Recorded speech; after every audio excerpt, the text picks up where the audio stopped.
The war on terror did little to end global violence, and it has cost a staggering $4.4 trillion. But who exactly is profiting from this war? These are some of the key beneficiaries of Washington's wars since 2001. Weapons are big business. In attempting to protect itself from real or perceived threats, the US spent $640 billion on weapons in 2013 alone. It's also the #1 exporter of weapons to the world. Weapons manufacturers like Lockheed Martin, Boeing, and Raytheon are some of the biggest profiteers in the ongoing so-called war on terror.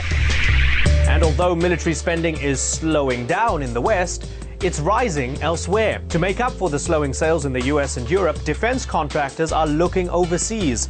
Today, US weapons manufacturers account for 42% of weapons sales to the Middle East.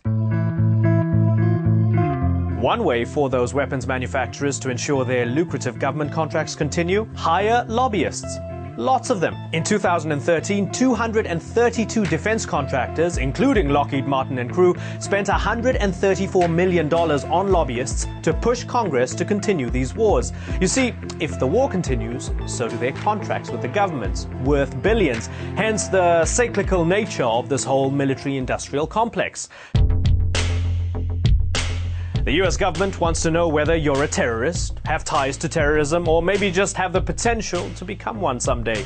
They do this by paying intelligence contractors billions of dollars to mine your data. Almost 2,000 private companies like IBM, Palantir, and Booz Allen, where Edward Snowden work on programs for 17 government agencies, including the CIA, Homeland Security, and the FBI.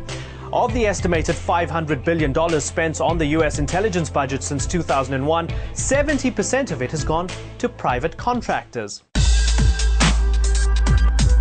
Other profiteers of the so-called war on terror were politicians who were close allies of the United States in countries where Al-Qaeda was known to or even suspected to have been operating. Take, for example, the former president of Yemen, a man on the good side of the so-called war on terror. Former President Ali Abdullah Saleh has been accused of using weapons from the US to attack his opponents. The US funded, trained, and equipped Yemen's generals, many of whom ended up pursuing corrupt ends. Weapons and money were often used to shore up Saleh's personal power, not to defeat Al-Qaeda. So, if the weapons manufacturers, lobbyists, intelligence contractors, and even US allies are all profiting from the so-called war on terror, do you think it will ever end? Subscribe on YouTube, follow us on Twitter, and like us on Facebook.